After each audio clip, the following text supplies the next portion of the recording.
Hey everybody, welcome back to Small Talk Japan. On this show, we talk about all things Japan in English. Here today with Alex. Hello. Sashi Booty. Long time no see.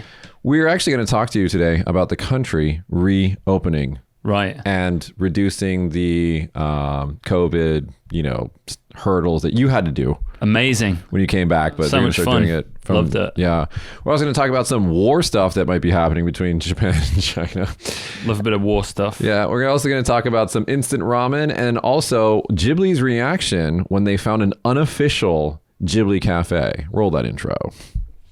So you've been busy recently because, tourism is a thing now again. Well, yeah, I'm always busy, but particularly busy last week. I called, you were supposed to be on the show last week and I called you up and you're like, impossible or whatever you said. Yeah. What's going on? What's just many things that I can't talk about on here. Yeah, you warned me today that we can't say the name of the podcast. It'll get us, it's a problem, but there's a, let's say, adult talk podcast that you've been listening to recently. While filling in government documents.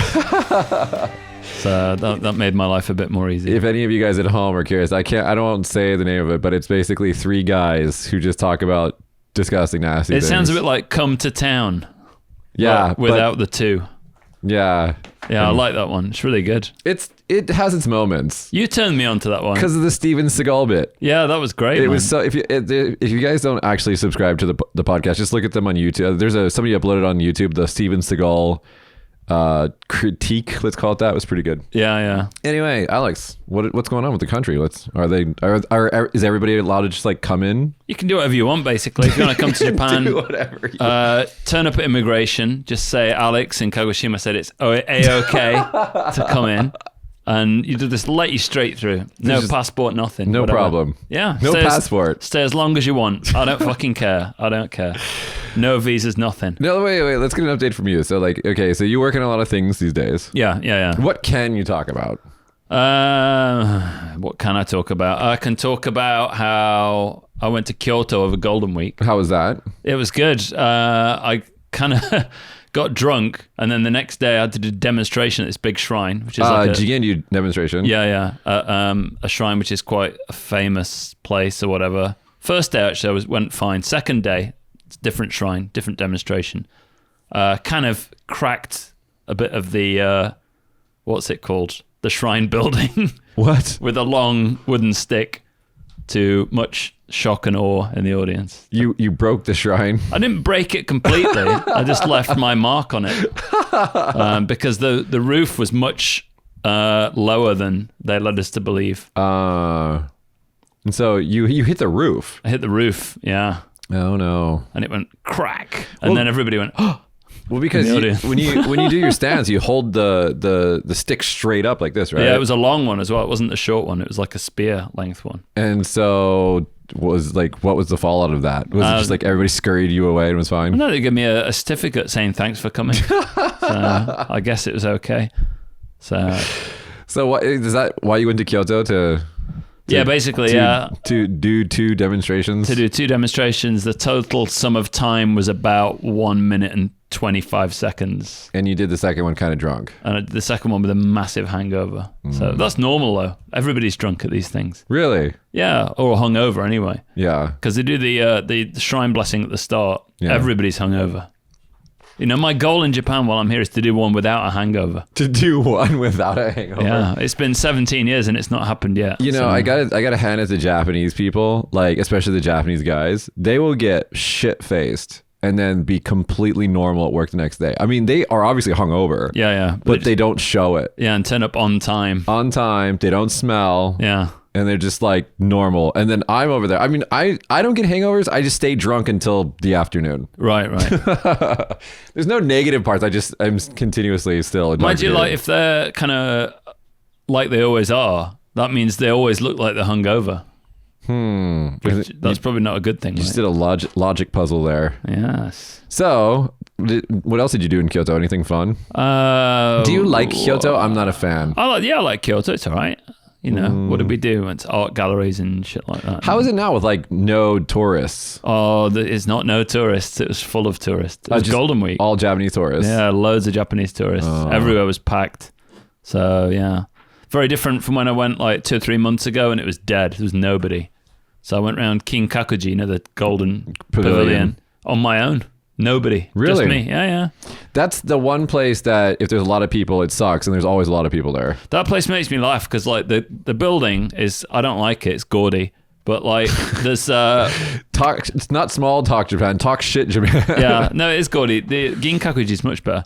And then Ginkakuji is more subtle, yeah. there's like piping on it for the rain, like the drain pipes. Yeah, there's also a lot of what is it called? Lightning conducting wires on it, so Yeah, it doesn't burn down and get struck by lightning. But the drain pipes are like the kind of plastic ones that you might buy at the DIY store. Yeah. Which are probably brown, like Yeah. normally, and they're just painting them gold. So I was like laughing at that. The one thing that really gets me about the Kinkakuji, the Golden Pavilion, is you see all the beautiful, picturesque postcards, Yeah. and like photos on the internet. You get there and you're like, why is it so small? Yeah, it's quite small. It's tiny. It has this grandiose like aura to it when you see it in a photograph. It's small. Yeah. Well, it's kind of, it is small. But you're American, so you expect everything to be bigger, I guess, anyway, right? Well, no, it just I don't know why. When I saw it, I was just like, it's small. What got me more than anything is the printed out laminate things that say no photos or, fuck off or whatever they say on the things. And somebody's laminated and just put it into the wall with tacks, you know what I mean? Into the gate on this, like, Which is cultural worse, site. Which is worse, you destroying a shrine with your stick or tax? Tax. Because I did it by accident and they did it on purpose. Accident. Yeah. Yeah, it's weird how little, because like I guess they just because for us Westerners we see the temples and the shrines, we think that these are like cultural heritage things that should be respected, but for them they're just normally everywhere. Yeah, it's just like a And thing. and depending on what time in history you were, like there are periods where like the shrines and temples were completely neglected. Oh yeah. And there was one of the interviews that we did for people of Kagoshima. One of the people that appeared was talking about there was a period of time where they burned down the temples. Yeah, Haibutsuki Shaku, yeah. They burnt them all down in the late 1800s, early 1900s. That was that to like rid the country of Buddhism and only be Shinto or something? What was the point of that? because like they wanted to get rid of all foreign influence. So when the Meiji emperor became the head of state or whatever, they thought Buddhism was an Indian or foreign influence, or through China obviously. So they wanted to get rid of that and go back to the roots as Japanese or whatever. But Buddhism in Japan is not foreign. It's like Japanese Buddhism. It's Japanese Buddhism, but the real reason behind it was because the temples had a lot of power. They could collect taxes and they had lots of cash. So it was a political move to kind of purge. Well, they didn't burn them all down, but they burned a lot of them down. I burnt loads of them down in Kagoshima. Yeah. Massive loads. Anyway, if you want to come here and visit, just say Alex's name in immigration. Yeah, just flash him up, say, hey, I know this guy. He lives here. He said it's cool to come in. When I actually came back from England, I was like really tired, obviously, because I'd been through Were you this. also hungover at that point? Yeah, because I was drinking on the plane. So I was still drunk. When I arrived, it kind of worn off. So I was like, and I got to the thing that they make you put your thumbs on that thing, Yeah. little scanner thing, and take your photo. Yeah, immigration does. So there's like two young girls sat behind it like that, and I was like, how do I look to them? And they would like both burst out laughing and said, very cool. So I was just like, yep, thanks a lot. Oh God. So actually tell us what's really going on with immigration. Not immigration, tourism. So tourism or immigration? Which one? Well, tourism. Not a lot. So this month they're going to do some small scale tours. They're going to do small scale tours that are guided. Guided. Yeah. Like they're going to have a babysitter.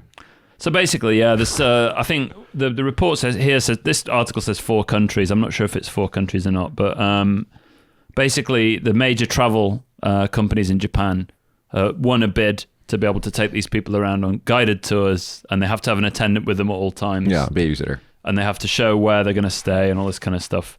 So it's like a package tour to certain areas where the local governments have agreed to accept these people to come in as well. So last year, this actually was planned to happen as well. And a big Japanese company, I can't say which company it was, but one company won the bid for that. This time, a few other companies have been allowed to do it as well. But again, they're the same kind of Japanese travel industry places. So it's going to kind of be like a North Korean style guided tour of Japan. That's what all the comments on the Reddit article was about. Yeah. It's like, it's Japan, North Korea now. So it's kind of weird, but the reason why they're doing, there's a reason why, right? They're going to monitor these tours and see if everything's okay, and then it's like basically giving the government permission to open the country. So this is really just like an experiment to build consensus among the public, right? Yeah, right. Because the government have already decided when it's going to open up. Yeah, it's happening. Yeah, it's just like, what was the number? It was like 50 billion or some crazy amount of number, like for US dollars for the travel industry in Japan, the foreign travel industry. It's crazy. So it was, how much is it? 8 兆円 was the goal for 2020. Yeah, don't get me started on Japanese numbers. That's too many zeros. And 15 兆円 for 2030. So that's, I don't know what that is, trillions. It's not trillion, billions. I think it's 100 billion or maybe 10 trillions billion. of yen. Yeah. Of yen. Yeah. So whenever you convert numbers in Japanese to English, not only is that a challenge because they go by fours. We go 3, 3, 3. Yeah. Right? It goes ones, tens, hundreds, and then that's 3, right? And then it goes, like thousands, 10,000s, 100,000s. That's 3, right? Mm-hmm. Japanese goes, you know this, but I'm just explaining this for the viewers. It goes 1, 10, 100, and then 10,000, and that's 4, and then it resets from 4, 4, 4. So it's always like the comma would be in a different place. I've just totally ignored what you said then because I was looking over there. And okay, well that's what it. And so when you make big numbers in Japanese into English, that's hard. And then when you have to make huge Japanese yen numbers into dollars, it's just a nightmare. What confuses me is with the reports on the top right, it says tangi, which is like the what do you call it, denomination that the numbers are in, and it'll say like man or hyakuman or senman or sen sometimes, or it doesn't say juenza. So you're looking at the numbers and you think, oh, it's not doing very well. And then you look at the top right and you're like, oh no, it's hyakuman. I need way more zeros here. I need to add 6 zeros. I think yen should do the same thing that all the other currencies do and just like put a decimal point in it. Like let's take off 2 zeros. It's just too big. So let's make 1,000 yen 100 yen. So would be 10 yen. No, so you take 2 zeros off, like cents. Yeah, like cents on a dollar. So 100 yen would be 1. And 1,000 yen would be 10. Okay. Because that's how, I don't know. I think of everything as in dollars still. I don't know why. Do you do that? No, I'm thoroughly in yen now. So I have to transfer pounds into yen now. And then sometimes I transfer it back into pounds just to see. Just to see. Right now, if you have any foreign currency, make it yen because the yen is weak as crap right now. So anyway, it's a good time to come here. Yeah, it's a good time to come here if you can. On a trip. So they're gonna try these model cases and then they're gonna say, look, everything was fine. Let everybody in. So basically, what's gonna happen is, in reality, probably, is that this month they're gonna do these little tours. Then next month they're gonna start, slowly reducing the kind of limits on entry. Yeah. And I think that'll continue gradually until about October time. And then they'll probably take the wheels, off altogether. So in June, the PCR testing, you had to do this. You arrive at Narita or Haneda or Kansai, and they're like, you have to take a PCR test, and then you have to wait for the results. And then if you're negative, then if you're vaccinated fully, then you can go. And if you're not vaccinated, then you have to quarantine. That's the current rules, but that's all changing in June. They're just like, oh, you're vaccinated? Go right this way. So actually, you can do that now if you're a resident. And fully vaccinated means 2 shots and a booster shot, so 3 shots, right? Yeah. But actually, I think by next year, they'll get rid of that altogether as well. Well, they're getting rid of it for 4 countries from June. So no vaccination required? If you're vaccinated, then no PCR test. No, but they will get rid of the vaccination requirement as well, probably. Going forwards. Yeah, because it's really fucking annoying for them to have to track it. Well, it's historical for a start, because basically after 6 months, it's not really relevant anymore anyway. And then, tracking that data long term is going to be really hard. Yeah. So, Britain got away with it, just did away with it completely. Yeah. And not really many issues I can see. Well, I mean, as the pandemic winds down, Omicron's a very, very weaker version of the virus. I mean, this is going to naturally happen. It's just surprising Japan is taking this long. So they're going to divide countries into blue, yellow, and red regions based on the infection trends and rates of positive test results. So they're going to come up with a traffic light type system. You know what this reminds me of? It reminds me of the terror color codes that we had back in the 2000s. Right, yeah. Remember, it's today is a red day. You're like, what the fuck does that mean, government? I don't know. Nobody cares anyway. Nobody cares. Yeah, right. I think as long as people start taking the masks off soon and normalizing life, it's going to get a bit easier. But obviously, everybody in Japan still wears a mask all the time. It's just going to be slow, but it'll happen. Let's move on to more lighter news. So there's a satellite photo that suggests that China is training to attack Japanese aircraft. Oh, nice. So this is a picture. Josh will put this in the video. There's a picture of basically. I'll just read it. The center object in the satellite photo is believed to be a model of advanced radar-equipped plane of the Japan Self-Defense Forces, and so it's like they made a model of the plane. They put it in a desert, and they're like practicing on how to attack it or something like that on the ground. Yeah. So they didn't realize that planes go in the air. They might have gotten that memo, but right. Yeah. What the fuck is that all about? I don't know, but yeah, imagine like being like the satellite dude and then finding like something from your country being like modeled in a different country for like war purposes. That's kind of funny. What is this model supposed to be? It looks like a crop circle, a shit one. Crop circle. And then along this news, there was this really interesting comment or question in the Japan subreddit on Reddit. The question reads, anybody in Kanto area hearing a distant booming rumbling sound? And the answer actually turned out to be that they are the Japan Self-Defense Forces were doing live munition drills. Cool. So, why were they doing that? Yeah, it's the JSDF conducting live fire drills. The sounds are actually military ordnance being used to blow things up.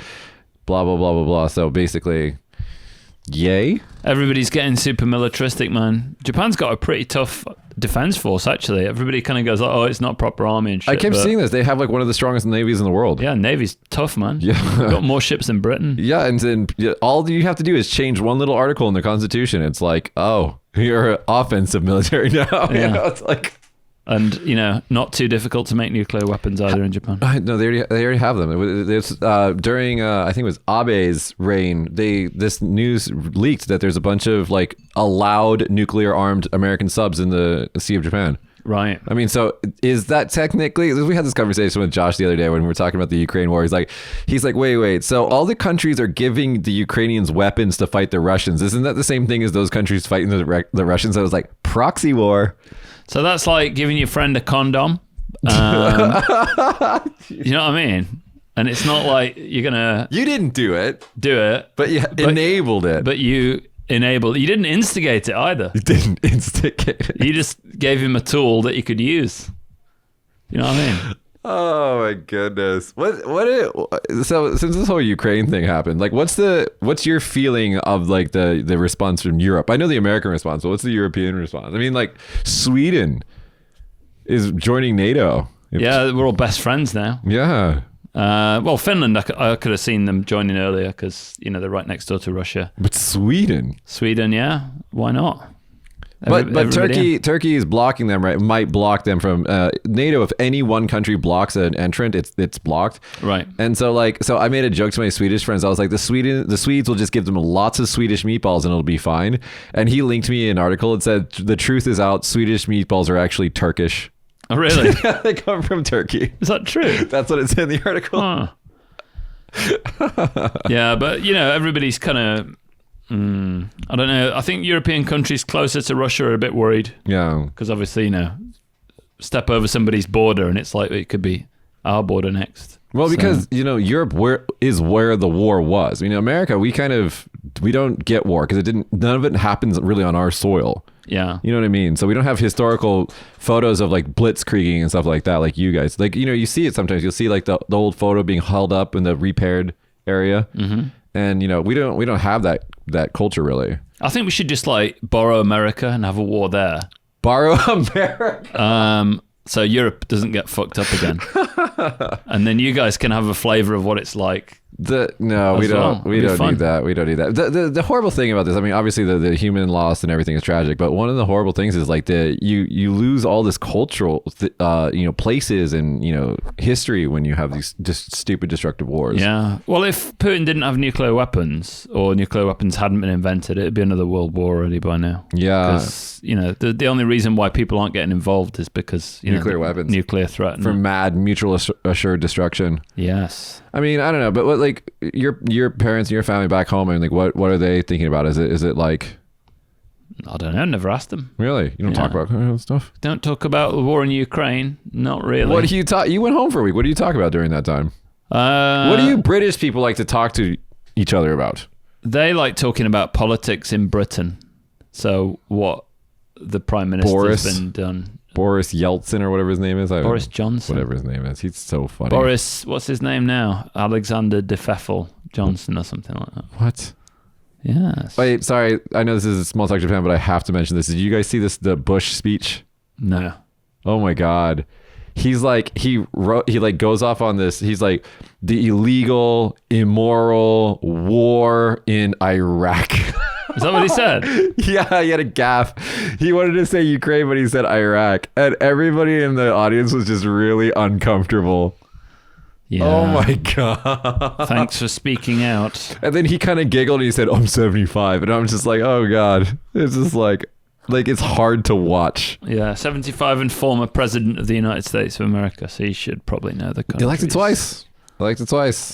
Yeah. Oh my God. Well done, America. All right, let's go to something a little fun. Okay, so Japan and the U.S. are going to cooperate on moon landing by Japanese astronauts. So this is just they drafted a document to propose and to make it official that they're going to work together. So this is a JAXA in America, I think NASA, partnership. Mm-hmm. And it says, we are aiming to realize, it's a Japanese thing to say, we are aiming to realize a lunar landing by a Japanese astronaut in the latter half of the 2020s. Okay. You don't care? It's cool. We're going back to the moon. Dude, space is going to be a huge industry. You have no idea. What are they going to do there? Pick up some rocks? Mine the fuck out of it. What do humans do? They take things and make things. Okay. There's an article in the news, I don't know, a couple weeks ago. It's like Elon Musk is going to spearhead this like space mining future, like unlocking trillions of untold, resources. Right. It's going to happen, regardless of whether you believe it or not, Mr. Britt. Well, I didn't say I didn't believe it. I just don't know if Japan's the best country to be well, we talked about this before. Joining the space race. There's basically three things that you need to go to space. One, you need to have engineers that are smart enough to do it. Mm-hmm. So check mark Japan. Two, you got to have a peaceful enough country that your economy is stable enough that you can spend millions of billions of dollars on going to space. Okay. So Japan's there. I mean, because they just keep taking out the credit card and putting everything on debt, right? Right, yeah, print more money. Right. And then three, you need to be close to the equator because you can't lob a rocket into, even low Earth orbit without being near the equator because science guys, the equator is actually spinning faster than the poles. Yeah. So if you launch a rocket from the equator, it's already relative to the Earth going faster than if you launched it from the poles. Right. Yeah. So that's what you need. Those three things to launch a rocket. Japan had all those things, and they have the rocket launching facilities. Two of them. One looks like it's built by North Korea, and the other one is actually kind of cool on an island. There aren't just two. There's more than two in Japan. Well, the two main ones. Yeah, I think that with a massive national debt. And basically... That's why they need to go to space and get that space cash. Yeah, I don't see the space cash coming anytime soon. I don't see the space cash coming. What's on the moon? Not with that attitude. What's on the moon? I know. I forgot what they were talking about, but there's another... It was a science magazine article, I think. They were talking about what could possibly be in the moon. Rare metals. Maybe. So they can make more cell phones. Well, because China's got a fucking monopoly on that. That's true. That's not cool. Yeah. Well, fair enough. Good luck. Fair enough. Good luck. Try your best. If there was safe and reliable space travel, would you like to go to Mars or something? No. No, not interested. No. Why? Not interested. Because you have to come back again afterwards. Seems like a long distance. I mean, if you could stay there and it was kind of cool, it'd be all right. But it's just going to be shit, isn't it? I've seen Total Recall. I know what Mars is going to be like. Which Total Recall did you watch? There's two of them. I watched both of them. So which one did you actually like? Arnie, of course. Arnie, the first one. Yeah. The only one. The other one sucked, man. Yeah, the other one was kind of weird. Anyway, let's go to another fun one, okay? Inside the otaku world of Itasha. So if you guys don't know what Itasha is, it means Itai Sha. Itai is like painful, Sha is like a mobile unit, like a car or a cart or something. Okay. And these are, can you put this on the screen, Josh? These are anime cars in Japan. Now we got to talk about this because not only is this an article that just came out, but also because I got a picture from my friend, and he's like, check out this anime car that I found in Kagoshima. And I was like, oh yeah, I'll one up you on that, because they always have like Oh, is that what you mean? Yeah, they always have anime girls like printed on the cars and stuff. Yeah. And I was like, oh yeah, I'll one up you on that. There was a car in Kagoshima that had this giant, like anime, like huge booby girl on the front, on the hood. Yeah. And they had made the tits into fiberglass domes that were coming off the hood. And I was like, oh my God. Anyway, this is a total like culture thing here. And so here are the key points. So the word itasha is literally translated from painful car, meaning cringeworthy, embarrassing, and not to mention painful on the wallet. Accurate. As a subculture within a subculture, the world of itasha fuses car culture with otaku anime culture. Have you ever seen one of these before? I think I have actually in Tokyo, yeah. I don't know what to think about it. I think it's cool. Do you guys? Well, do whatever you want, but it's just like I wouldn't drive one. Would you get into a car like that? If your girlfriend rocked up in an Itasha, Josh, would you be like, I'm getting right in?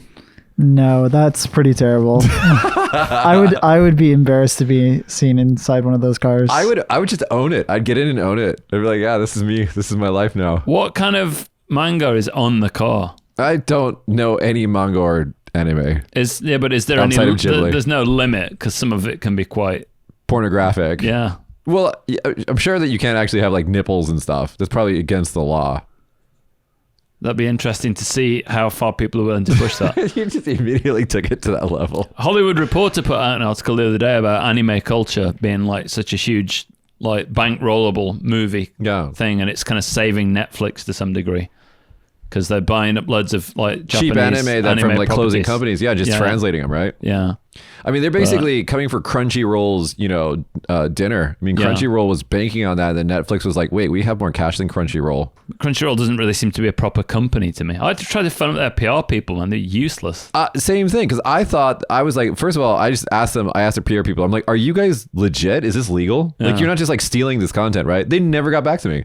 Yeah. And all I wanted to know was like, because I was thinking about advertising on there for, people interested in Japan, workers. Yeah. And like, I was like, so what's the advertising thing? And like, are you guys a legit legal company? And like, they never got back to me. I just could not care less about anime. I'm not interested at all. There's some good anime. I don't know it. It's too much for me, man. Like even Elden Ring and stuff like that, I kind of hesitate to play that because that's too kind of Japanese. Elden Ring. That new game that's just come out. It's very popular. Just doing radio right before I came here, and Hayato described cricket, the game, from your part of the world. Yeah. Like the other announcer was like, what's cricket? And he's like, it's like baseball, but the baseball bat looks like Cloud's sword from Final Fantasy VII. And I was just like, I understand exactly what you're saying, and I hate that I understand that reference. It's kind of right, yeah. The dresses, the clothing's a bit more toned down, though, to be fair. I don't understand any of the rules of cricket. Cricket is just like same rules as baseball, but you got to bounce the ball on the floor before you hit it. What's that game with the like scoop thing? Lacrosse, yeah. What's the rules of that game? Lacrosse is a game that was invented so Ralph Lauren could sell more clothing. Is what I guys. He's just bullshitting. He's bullshitting. What is it actually? What is it? I think it's a French game, isn't it? Originally, it looks French. Sounds French, like gay. Oh, there we go. This is the influence of that podcast you've been listening to. No. Like lacrosse it's all right. It's quite tough actually because you've got to body check people. Yeah, it's not a soft sport. Well, lacrosse players look like rugby players. Yeah, but it's huge. Preppy though, isn't it? Is it? Yeah. Preppy. Do you guys say that? I thought we only said that. No, well, I only know Preppy because I used to watch Saved by the Bell. Yeah, Zach Morris was like I was like, I want to be that man when I grow up. Yeah, I can see that. I hate you sometimes. I can see that so much. All right, let's talk about something serious. So 13 women awarded damages for Tokyo Medical School's exam rigging. So if you guys, we talked about this story, I don't know, a year or two ago. Basically, there's a Tokyo Medical School that was rigging the entrance exam so that women would not gain entry to the school. Why? The thought process of these incredibly intelligent men were that women have babies and stop working, and therefore the limited resources of the medical school should go to training doctors who will actually become doctors. And I think that is fucking the most stupid like thought process in the world. Number one, not all women have babies. So right there, women versus men thing is already done. And two, if the problem is limited, like facilities, make more fucking facilities. Train more doctors. Yeah. Like, I say make pregnant women work more. Well, I mean, in the West, they do. They have their baby and they come back. And so that's the issue anyway. So that's what this stupid school did. And then they got caught. They got called out. And a Japanese court on Thursday ordered a Tokyo medical school to pay around 8.05 million yen, so $63,000, in damages to 13 women for rigging its entrance exam in favor of male candidates. Yeah, well, that's bullshit, isn't it? What can you do? I mean, but in Japan, people do take an awful lot of time off for pregnancy there.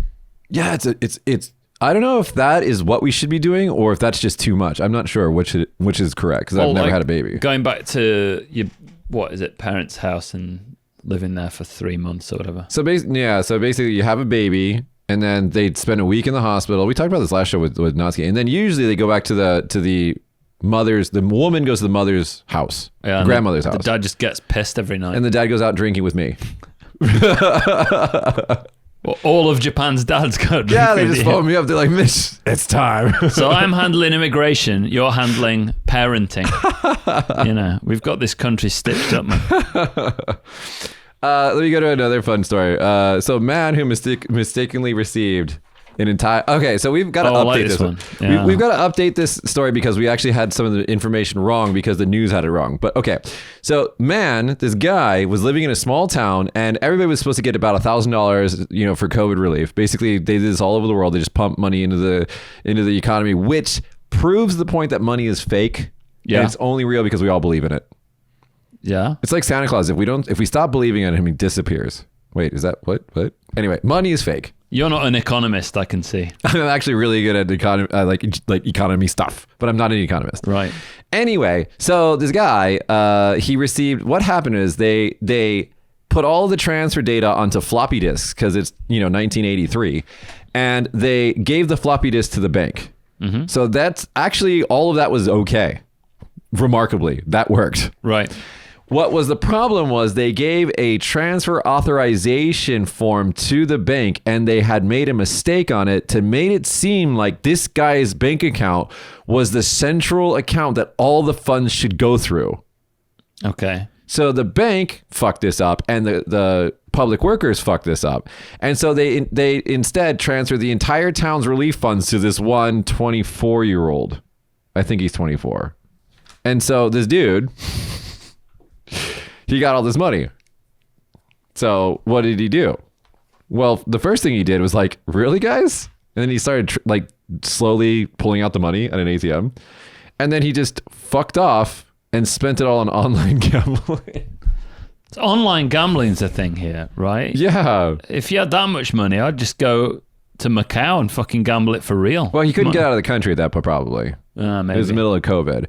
But it's like, so we got comments on this. It's this is a sad story. The officials gave him enough time to make his escape. That's because he ran away. Right. If he was in his 70s, I could understand making a run for it. But at 24, that money isn't going to last. So the amount of money that he actually got was... Yonsen-man, right? No. It was, Yonsen-man. So it's 46 million yen. So what is that in dollars? That's about $400,000. It's all right, isn't it? So, daita $500,000 he got. And he fucking spent it on online gambling. What I would do is invest it in an offshore trading account. Yeah. And then keep the interest. Just give it back to them.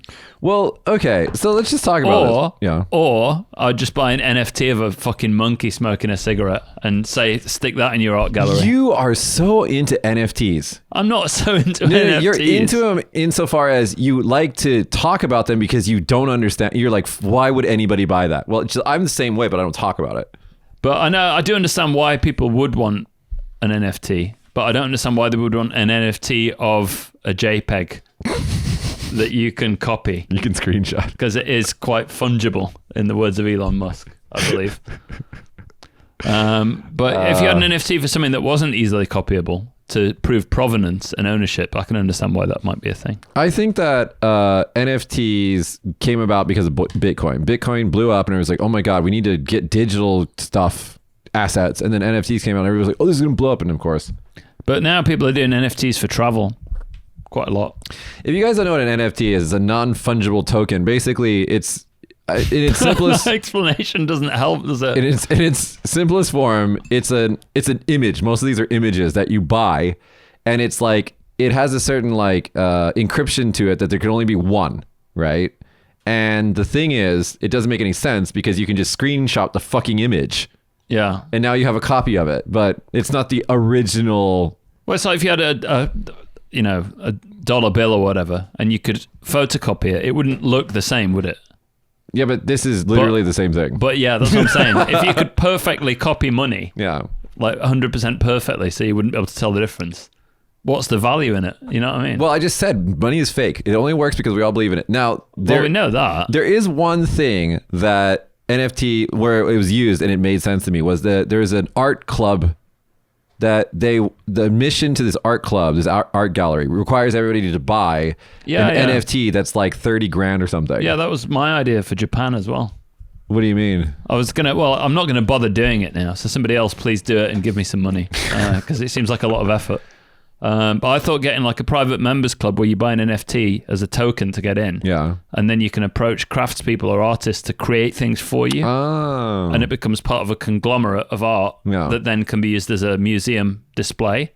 And you get preferential access to events, invitation to... As long as the funding all makes sense. That's the problem. The funding route is very difficult to put together. Yeah. And also working out how the NFT would actually work. Yeah. How that would, interface with public viewings of artworks that were created and things like that's quite difficult. Well, that seems like its own adventure on its own. But that would be a cool thing to do because then you could organize exclusive trips to locations to go and see the things being made and stuff like that. We essentially have that kind of thing now with access to VIP lounges and airports and things like that. Credit card companies show your credit card and but quintessentially, and people ought to do it as well, right? Yeah, I mean, the credit card thing. How funny is this when people like go to pay for something and they all like whip out their various colors of metal credit cards, gold and platinum and whatever. It's like such a and then if you're really really rich, a Centurion Black American Express card. It's such a power play, isn't it? Yeah, well, it's like I've got some status. I know two people with a Centurion card. I only know one, two. But in Vegas, we saw them all the time because it's like just people go there with money, right? But like the one time that you and I went drinking with one guy who pulled out his Centurion card, the fucking staff was like, "What's that?" Yeah. It's like, you don't fucking know what that is. He's like, "What's that?" Above his pay grade, isn't it? But I do know somebody very wealthy though, somebody else, who just has like a regular plastic, don't care. Well, so no interest whatsoever. I've got my incredibly high fee American Express card, which is like my business card. But for my personal credit card, it is a cute Amazon card that I get points for. It's so lame. It's so good. I love it. Make so many Amazon points. Anyway, this dude, I don't know if he should be getting so much shit when the people at the local government fucked up. That's what I wanted to ask you. Like, do you think it's his fault? I mean, what do you give me your hot take? He's an idiot. He's an idiot. Give an idiot $400,000 and what do you expect him to do? He's not going to build a company, invest it, or give it back. There's a photo of him out there. He looks like a Yanchan, like a Yankee. I don't know, like not a hoodlum, but like how would you say like Yanchan in English? Like a bad lad. A little bad. A rascal. A little bit. Not a rascal. Not we can't say bad lad in like terms of West because that's more than what. Yeah, just a little. A bit of a rascal, yeah. A rascal who spends $500,000 on online gambling. And he didn't win any back. I mean, I've got like this thing called Investor on here, is it? And like, you can do, fantasy investing and shit like that. It's very boring. But I put $1 million into just random stocks without even checking. And it's already doubled in value. If you have money, it's easy to make money. Yeah, I know. I had a friend who went to business school in London, actually. And his professor made like a stock game for them. Right. And like the winner was like, it was a competition amongst the students. This guy, he actually hacked the program to find out all the top stocks to pick. Right. And he got a record return. And his professor bought him champagne. Oh, really? Yeah, he's like, well done. You cheated, but you got ahead. And I was like, you learned everything you needed from that one professor about business. Welcome to capitalism. I mean, legally, and they're talking about the legal grounds they have to arrest him because technically he didn't steal the money. Right. He was given the money. Yeah. So they don't know if they can prosecute him. Do you know why this happened? Is because they didn't have an online version of the banking system. So they couldn't just check that it went into the account afterwards. Yeah. Do you know what I mean? No. Everybody had to go to the post office with a stupid fucking bank book, stick it in the teller machine, which is about yay big. No, dude. You know. Why are they so big here? I don't know. What's in them? I don't know. It's Japanese engineering, which is so good. Yeah. The thing is that the engineering in Japan, right? Some things are really good. Yeah. Like small companies, small to medium enterprise making parts is good. Capacitors, for example. Yeah, capacitors and transistors, transition, not silicone transistors, but the big ones. Top notch in Japan.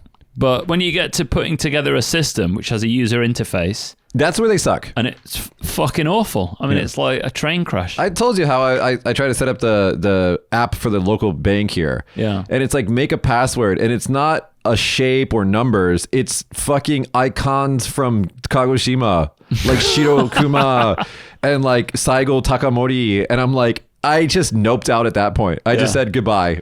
And just fucking nope.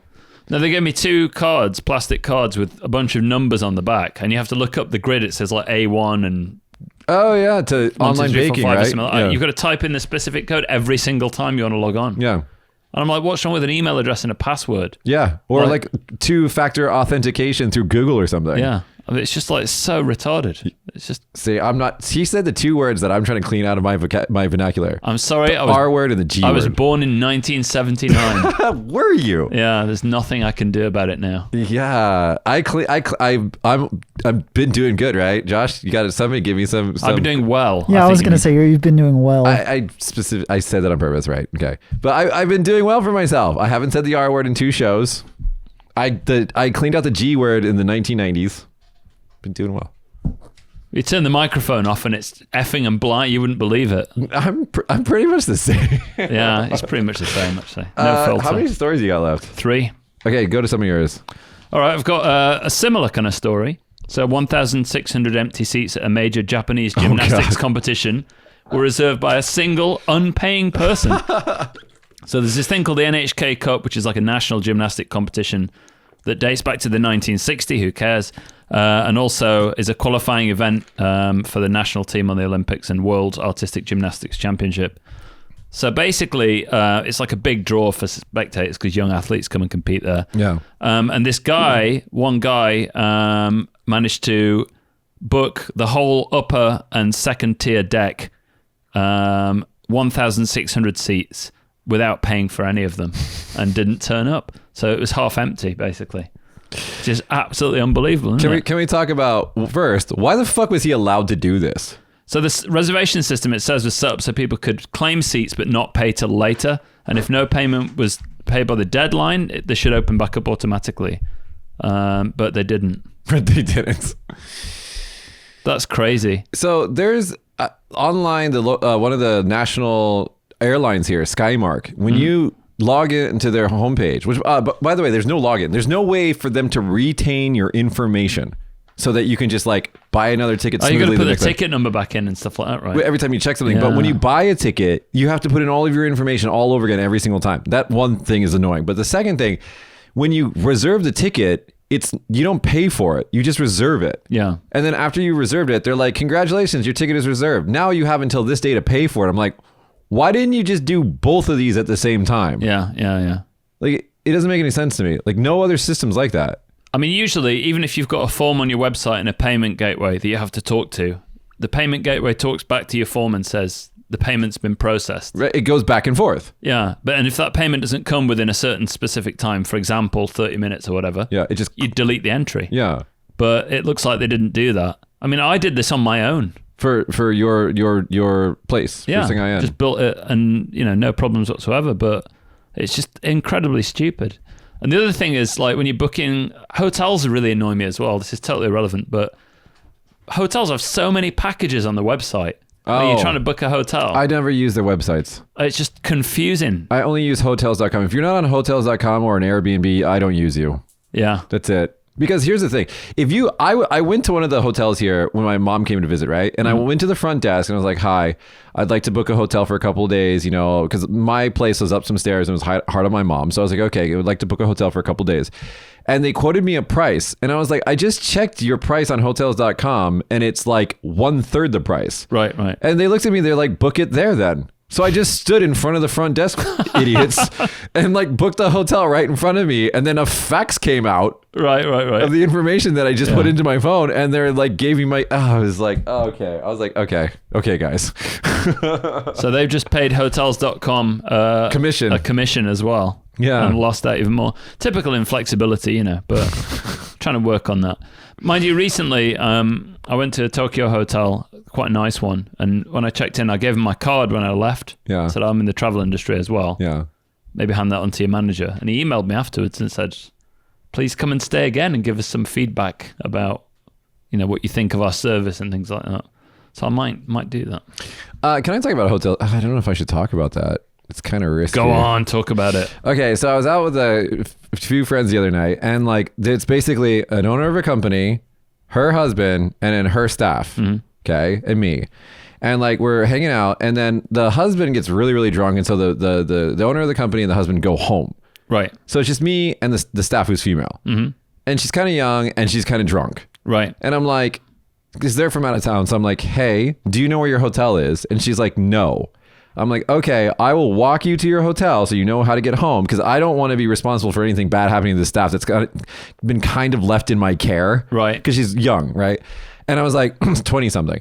And like, I take her to the hotel and I'm like, okay, because there's two of these hotels. I don't want to say the name, but there's two built right next to each other with the same name. Yeah. And I'm like, which one is it? And she's like, I'm not going to tell you. And I'm like, okay, well, I'm going to go. And she's like, no, I don't want you to go yet. Let's keep drinking. I'm like, you're kind of drunk. Right.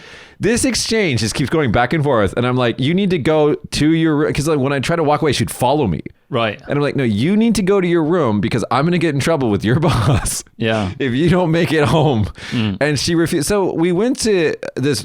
Oh, and then a restaurant owner was standing outside smoking a cigarette. A guy I know. He goes, what's wrong, Mitch? I'm like, this bitch is drunk and won't go home. And he's like, okay, well, what do you want me to do? I was like, I don't know. Are you still open? He's like, no, but I'll let you guys in. So he lets us in, gives her ice cream. Right. And she keeps wanting to drink more. He's like, you don't need any more alcohol. I have a stress drink. Mm-hmm. I'm like, please go to your hotel room. And she's, this went on, I don't know, like an hour and a half. And finally, she got to this like zombified state where she didn't really know where she was anymore. And I was like, can you give me your hotel key? And I like walked her to her room and just put her into her bed. Right. And I took a evidence photo of her, right? Just in case anything happened. I was like, evidence photo. I was like, good night. And then the next morning, I told everything to the boss. I was like, hey, please don't ever leave me with that girl again. That was like traumatizing. And then afterwards, I went to my friend's bar and I was just like, I need a drink. That was annoying. Oh God, that was horrible. Yeah, nothing weird about that at all. Putting her in bed and taking a photo as evidence. Well, no, because I sent it to her boss. I was like, I took care of her. She's fine. She's like, okay. And then I got a mail from the girl afterwards. She's like, I'm so sorry for all that and blah, blah. I was like, it's fine. Just please don't be alone with me again. Yeah. It was just too much. I just ghost everybody then. Just disappear into the night. You did that the other day. Yeah. You and, I don't want to say his name, but the hotel owner that you were hanging out with the other day. Yeah. You know what this fucker said? Just, this is the arrogance off this guy. I go, what's your problem? And he's like, you know what I don't like? I don't like it when people see the same people every day talking about the same old local bullshit. It's fucking boring. And I look around and that's exactly what we're doing and exactly what I'm enjoying. And then moments later, he's just fucking gone. And I'm like, Alex, dude. What, man? I've got high standards for my evening time. It was fun, though. It was fun. Yeah, it was fun, yeah. We couldn't eat. It turned out that none of us could eat the meat. Like, we had there's too much fucking fat on that meat, we had too high quality meat and we couldn't eat it. Yeah, I don't think it's high quality if it's literally fat. It was like A5, Wagyu A5. Yeah, just A whatever. I don't care, man. I just want tasty steak. Yeah, I mean, I like akami, like red meat. How many you got? 2. Blow through them and then I got 2. 70% of Japan's junior high teachers crossing death by overwork danger line, says a survey. Karoshi. Karoshi. Yeah. Karosh. Yeah. So blah blah blah. Teachers are working a lot, over 80 hours of overtime a month. Wow. It's your own fault for being inefficient. Is basically my. Well, they have a lot of responsibilities. The reason why that they work, a lot of the teachers work so much overtime is because they're literally assigned a club to manage, and then they don't get paid for it. And they're just like manage this club, and so their club management time equals usually their instruction and prep time. Yeah, they're also apparently demanded to underreport their working hours as well. And this is government. These are government workers. To be honest, I mean, like teachers in Japan and the whole Japanese system, basically, you know, it just drags people in to do unnecessary tasks for too much time, a lot of the time. And nobody dares stand up to it and say, I'm not doing that. So nothing changes. And when you do try and change something, everybody has a go at you. So it just stays as it is. And to be honest with you, I mean, like teachers and stuff like that they should probably just like cut, you know, the clubs, the school clubs and stuff. That's great, getting kids to do stuff. But there's no need to do it every day. You know what I mean? Every day of the week, every day of the weekend. They basically become childcare facilities, right? Yeah. The kids stay there after lazy school. parenting. The parents aren't going home in time. Well, because if the kids turn out wrong, the parents go to the school and complain to them. What did you do with my kids? You went to school recently. What happened with that? Did I? You just said it before the pre-show. Oh, yeah, I did. It was today. No, I went today. Yeah. What did you do? It's just like an explanation about homestay overseas. Oh, is he going to Australia? Yeah, New Zealand. New Zealand, is it? Yeah. So just thinking about going anyway. Yeah. So they did an explanation, but it was it was an explanation for worried Japanese parents about gaikoku. Oh. So for me as a foreign person, it was just like really not very useful. It was probably patronizing as fuck. It was like, here's some food on the screen. Guess which one is breakfast? Guess which one is lunch? And guess which one is dinner? And one of the fucking pictures was like a piece of bread with a sausage on it. And that was the dinner of this kid. And I was like, I'm sorry, you can't be telling that people in New Zealand have a fucking sausage on a piece of uncooked bread for dinner. Because I know loads of people from New Zealand and none of them eat that. No, they don't. They have like basically American diets. So I was like, this is bullshit. But in that school's defense, because they are a sponsor of my radio show, that is actually a really cool high school. I like that high school. Yeah, it's cool, man. They've got a good, forward-thinking way of doing things and stuff like that. But still, the kind of Japanese view of the world sneaks in occasionally. Yeah, well, it's probably, like you said, it's for the worried parents. They're like, Japan is the safest country in the world. And well, it is. No, it's not, actually. I don't think it is. If we forget earthquakes and tsunamis, it is.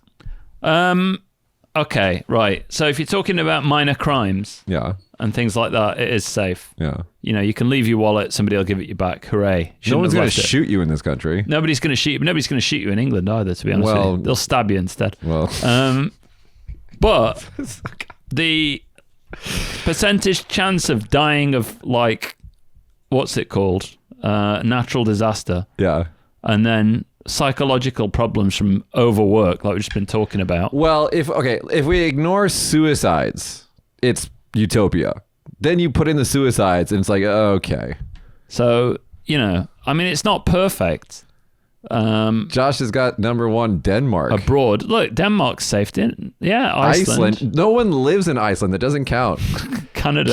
Mind you, Canada, they keep the doors open in Toronto, don't they? 4 is Japan. Why? Public health, it's in infrastructure. And public health. But there isn't a country in the world, maybe some of the Nordic countries, but there isn't a country in the world where a girl can walk in straight high heels and a short skirt. That's exactly what he said as an example today. Like down the street and be totally fine. A drunk girl can't walk home without Mitch taking her to a bedroom and taking a photo of her. Well, I have an excuse for that. I needed her to get into that room, so I wasn't responsible for her anymore. That's the point of that story. I didn't want to be responsible. The reason why it's so safe here is because you are patrolling the streets at night. And I'm drinking with everybody's husbands. Taking girls back to hotel rooms and snapping photos of them. That's why. No, it wasn't a lewd photo. It was just like her like in bed. Like it was just like her hair and like blanket sheet. That's it. It was not a lewd photo at all. You can check my phone. I'm a good boy. I will check it. I am a very, very good boy. I will check it.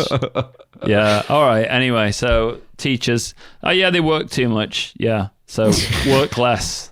That's my solution. The psychological stuff here, the overwork and then the lack of like, there is some lack of sympathy that exists here. Yeah. We don't really feel it here in Kagoshima because everybody's so friendly and like they actually go out of their way to involve you into their drama. It's actually the problem here. But in places like Tokyo and stuff like that, the lack of sympathy can be real. Yeah, I think you've just got to get rid of the PTA, halve bukatsu attendance by You have to explain what bukatsu is. like club Clubs, activities by which half is every day. and then actually just do the work at school instead of going to cram school at night time. Yeah, why don't they teach us? Anyway, okay. Yeah, in England, I was like, cram school would never work in England, and they were like, oh, why ever not? And I was like, because you pay tax money to educate. I don't understand school. why they don't learn the shit at school. I learned my stuff at school, not another school that my parents had to pay for. because everybody's too tired in the evening, in the daytime, because they stayed up too late. And they're sat in rooms with no air conditioning in the summer. That's also smart. Okay. But I mean, they got good scores in maths and stuff like that. Math and literacy is top notch. Everything else is not good. Anyway, sorry.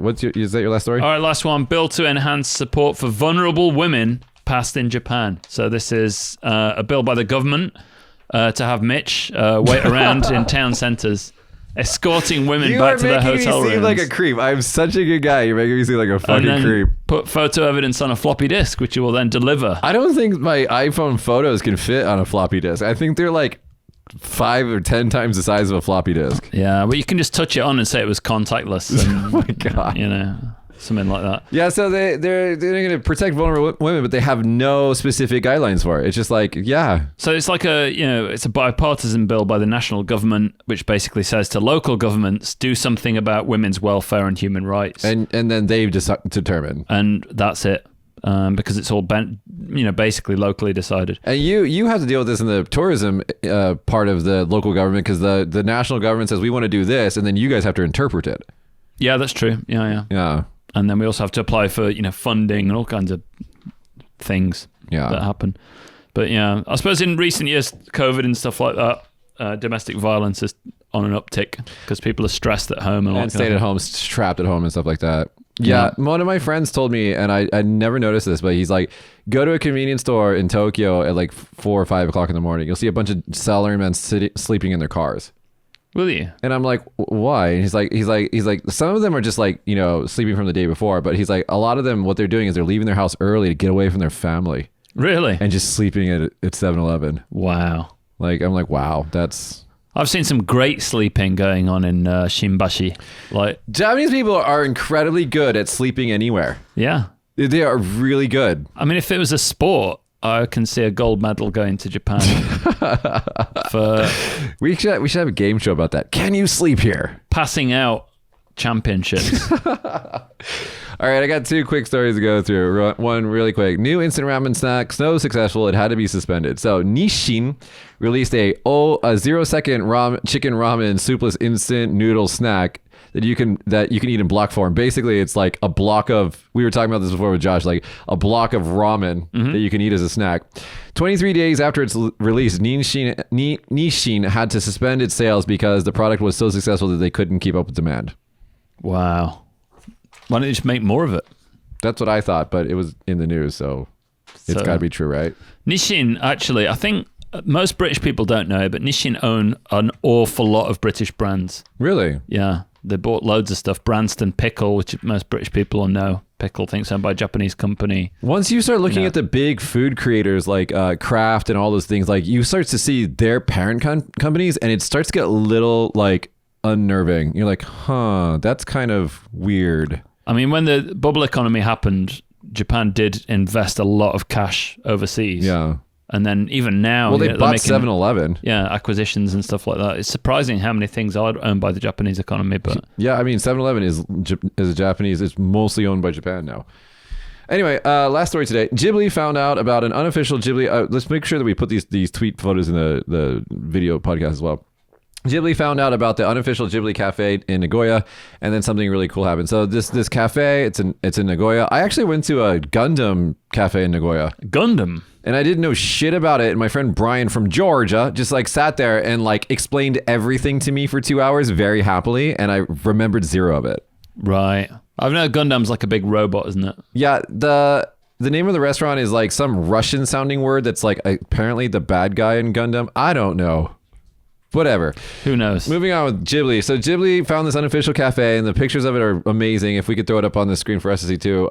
It's like cute as hell. It's got all this like memorabilia and like little artifacts and menus and all that stuff from Ghibli. It's kind of cool. And so the pictures Ghibli found, and their reaction was. So it was only a matter of time until they caught wind as Ghibli, the unofficial Ghibli cafe. So what did they do? Well, if this was Disney, they would have gotten their lawyers and sued this place into the fucking ground. Mm-hmm. But Ghibli visited and made sure to let everyone know that they liked the place. And then they tweeted on their official Twitter account about the place. Isn't that nice? Isn't Ghibli just like the best company? I love if Miyazaki Hayao just rocked up and fucking lit up a cigarette inside. Because he's a chain smoker. Yeah, it's just like, fuck you, I smoke wherever I want. They probably would have let him. Yeah, I'm your god. I love Ghibli. I don't know. Everything about them is just so cute. I love it. But yeah, they rocked up and then they tweeted about it. They're like, come and check this place out in Nagoya. Yeah, I do like Ghibli. It's good, man. That's anime I can get behind. It's good, wholesome anime. It's not the other stuff. The other stuff can be fun too. Yeah. Well, I don't know. I don't know much about it. Well, if we knew more about anime, we'd have more subscribers, I think. Because like, what does Joey have now? Like 3 million or something? 300 billion. I want to get your hot take before we close the show. I want to get your hot take. Take's your new word, isn't it? What do you think about... You were saying opine before a couple of weeks ago. I would like you to opine on give me your opiny hot take on PewDiePie moving to Japan.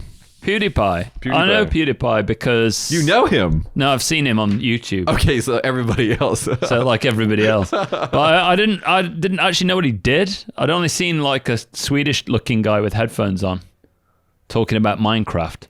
Mm-hmm. I never really paid it any attention. So I did, know he was the number one YouTuber, but I didn't actually know what his content was about. He doesn't really have a genre, does he? Well, I watched some and I was just like, oh, he just kind of sits there and talks about stuff. But he's the most listened to talking person. Wow. I saw you got on a private jet to come to Japan. With his 2 dogs and his mate. With some dogs. Yeah. So I was just like, okay, what now? Well, I hope he makes some Japan content. Well, if you're like, wealthy and you move to Japan, what's the problem? What do you mean, what's the problem? I don't see a problem with it. I think it's great. Yeah. I hope he makes more Japan content. I hope I was recently on Tokyo Lens. Did you see that video? No. You should watch it. Why? Because it's funny. Like, Norm's driving around in a tiny little car. It's like a clown car. What, you driving around Kagoshima? He was driving around in Kagoshima with his tiny little clown car, and I was like, when he came to see me, I was like, dude, you should make a video about this. Like a week later, there's a video about it on his channel, and I was like, I love you, Norm. Has he got a lot of views for that one? Yeah, it's got like 70,000 views or something. Wow, he gets lots of views though, right? Yeah, he's really popular. Norm's popular. I mean, so there's like, what are the 3 big YouTubers? There's Chris, right? Chris, abroad in Japan. Yeah. Joey, anime man, right? Yeah. And then there's Norm. Those are the top 3. And then now with PewDiePie coming in. Well, he's like 10 times bigger. Oh, 100 times bigger. Yeah. But he's not making Japanese content. I think he's just going to live here. I don't think he's going to actually do anything maybe, I don't know. We'll see. Yeah. I'm excited to see.